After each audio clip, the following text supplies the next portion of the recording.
दादी सा कहने लगती है कि तुम्हें दिखाने के लिए आईना लाई हो और ये तुम्हारा आईना है, और मैंने सोचा कि अगर सामने वाले को तोहफा देना है तो वो भी उसके औकात के हिसाब से देना चाहिए, और इसीलिए तुम्हारी औकात के हिसाब से तुम्हारे लिए आईना लाई हूँ जो तुम्हें तुम्हारी औकात दिखाएगा। जिस पर अभीरा कहती है कि ये आईना नहीं है, ये तो शगुन हुआ, और मेरे केस के लिए यानी मेरे कोर्ट की पहली प्रैक्टिस के लिए इससे अच्छा तोहफा और इससे अच्छा शगुन तो कुछ हो ही नहीं सकता। और अब आप देखिएगा कि मैं किस तरह से इतनी बड़ी लॉयर बन के दिखाती हूँ कि जब मैं आपके लॉ फर्म के सामने से गुजरूंगी भी ना तो आपकी इमारत दहल जाएगी। आपके लॉ फर्म का कोई भी वकील मेरे सामने मेरे अगेंस्ट केस लड़ने से थरथराएगा, वो डर जाएगा। और उसी दौरान अभीरा कुछ ऐसा करती है, वो तुरंत से दादीसा के पैर छूने जाती है और वो अभीरा तुरंत से दादीसा का हाथ भी पकड़कर अपने माथे पर रख लेती है और ये कहती है कि सबसे बड़ी जिद का आशीर्वाद मिल गया है तो अब तो मैं कामयाब जरूर हो जाऊंगी। और दादीसा की तरफ से अभीरा वहां से चली जाने लगती है, पर वो सामने ही आती है कि उसे दिखाई देते हैं माधव पोदार। जी हाँ, माधव पोदार दिखाई देते हैं जो कि काफी खुश थे, और वो तुरंत से अभीरा उन्हें देखकर कहने लगती है कि आप पक्का कुछ ना कुछ भूल गए होगे। क्या भूल गए आप? वॉलेट भूल गए, वॉच भूल गए, फोन भूल गए, क्या भूल गए? पर जिस पर माधव पोदार कहते हैं जब देखो तब तू बोलती रहती है, बड़बड़ करती रहती है, कभी तो इंसान की सुन लिया कर, तेरे लिए कुछ तो लाया हूं मैं। और तुरंत से अभीरा की आंखों पर हाथ लेकर माधव पोदार अभीरा को एक जगह पर लेके जाते हैं। एंड ओ माय गॉड, भाई इतने क्यूट फादर किसी के होंगे तो वो सिर्फ और सिर्फ अभीरा के हैं। उन्होंने अभीरा के लिए स्कूटर लाई है, वो भी अपनी वाली जिस स्कूटर से अभीरा की काफी सारे मतलब यानी माधव पोदार की काफी सारी यादें जुड़ी हुई है, उसी स्कूटर को रिपेयर करके माधव पोदार अभीरा के लिए लाए हैं। एंड गेस व्हाट, उस टूटी फूटी पुरानी ही क्यों ना हो, पर उस स्कूटर को देखने के बाद अभीरा को बहुत ज्यादा खुशी हुई है, पर एक पल के लिए उसे शक भी हुआ। तभी तो वो पूछती है कि सच में ये मेरे लिए है? जिस पर माधव पोदार कहते हैं कि नहीं, हमारे स्टेशन में एक कांस्टेबल है उसके लिए है। जिस पर अभीरा का मुंह उतर जाता है, जिस पर माधव पोदार कहती है ऑफ कोर्स यार ये तेरे लिए है, फिर क्या था? अभीरा की खुशी का ठिकाना नहीं रहता। वैसे अभीरा जोर से चीखी थी खुशी से, तो तभी उसी वजह से सारे घर वाले भी उसी दौरान वहां पे आ जाते हैं देखने के लिए कि आखिरकार क्या हो गया है।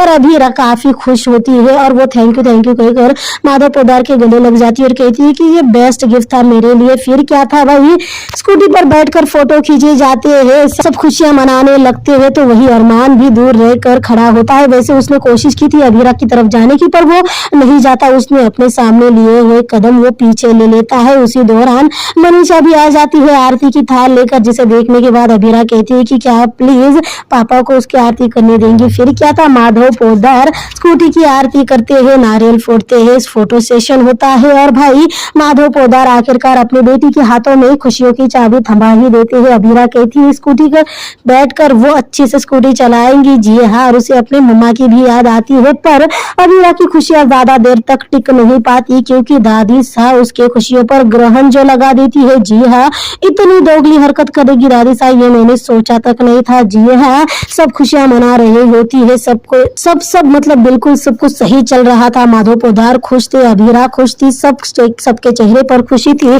सिवाय दादी सा और जमाई सा के। तो फिर क्या था, दादी सा तुरंत से अपने कार में बैठ जाती है और कार को चलाते हुए सामने से आकर तुरंत से अभीरा के स्कूटी को टक्कर दे देती है और अभीरा की स्कूटी चली जाती है नीचे। जी हाँ, यानी गिरकर टूट जाती है। फिर क्या था भाई, माधव पोदार का गुस्सा बढ़ता है और माधव पोदार कहने लगते हैं कि मासा आपने ये सही नहीं किया, आपका कोई हक नहीं बनता।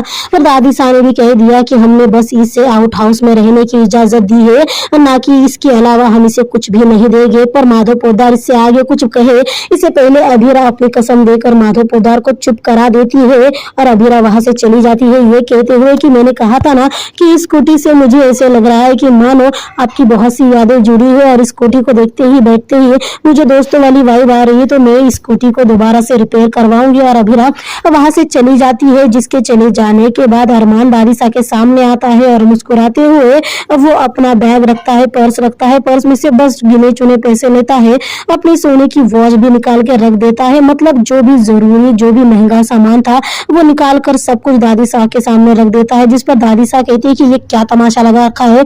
जिस पर अरमान कहता है कि आज से कोशिशें होगी, जी हाँ, अपनी मंजिल को पाने की कोशिश करने लगा हूँ मैं। जिसके बाद अभीरा दादी साहब पूछने लगती है कि कौन सी मंजिल पाने की कोशिश कर रहे हो तुम। अरमान अपने जेब में अभीरा की छोटी सी तस्वीर रखते हुए कहने लगता है, अभीरा का प्यार ये मेरी मंजिल है। जिस पर दादी साहब कहती है कि क्या फायदा कि जब तुम उस मंजिल तक पहुंचोगे ही नहीं। जिस पर अरमान कह देता है कि आपको कैसे पता कि मैं उस मंजिल तक पहुंचूंगा नहीं, मैं जरूर पहुंचूंगा और ये वादा है मेरा। और फिलहाल ये बात जरूरी है कि मैं कोशिश करूं, बिना कोशिश किए हार मानना मेरी फितरत नहीं। और आज से मैं आपके सारे ऐशो आराम को ठुकराता हूँ। और अरमान वहां से मतलब दादी साहब के सारे ऐशो आराम को एक तरह से ठुकरा देता है, क्योंकि अरमान कहता है कि आप जितनी तकलीफ अभीरा को देगी उतनी ही तकलीफ मुझे देंगी। जब जब अब अभीरा के साथ कुछ गलत करेंगी तब मैं वो भी अपने साथ, यानी अभीरा को जितनी बार आप तकलीफ देने की कोशिश करूंगी उतनी बार मैं खुद को तकलीफ दूंगा। यानी अरमान ने काफी करारा जवाब दिया है भाई दादी साहब को। जी हाँ, वैसे ऐसे करारा जवाब तो दादी साहब डिजर्व करती है भाई। इतनी दोगली हरकत कौन करता है यार, वो भी मतलब एक टूटी फूटी स्कूटी थी जिसे माधव पोदार अपनी बेटी के लिए रिपेयर करके लाए थे, पर दादी साहब से ये खुशी भी बर्दाश्त नहीं हुई और उन्होंने इतना बड़ा स्टेप उठा दिया। जी हाँ, वैसे दादी साहब की ये आजकल की हरकतें देखने के बाद तो साफ लग रहा है कि दादी साहब काफी बुरी होती जा रही है। जी हाँ, मतलब अभीरा को नीचे गिराने के चक्कर में दादी साहब कहीं ना कहीं खुद को ही अपने परिवार वालों के नजरों में इतना ज्यादा गिरा दे रही है कि पूछो मत। कहीं ऐसा ना हो जाए कि एक वक्त ऐसा आए कि सारे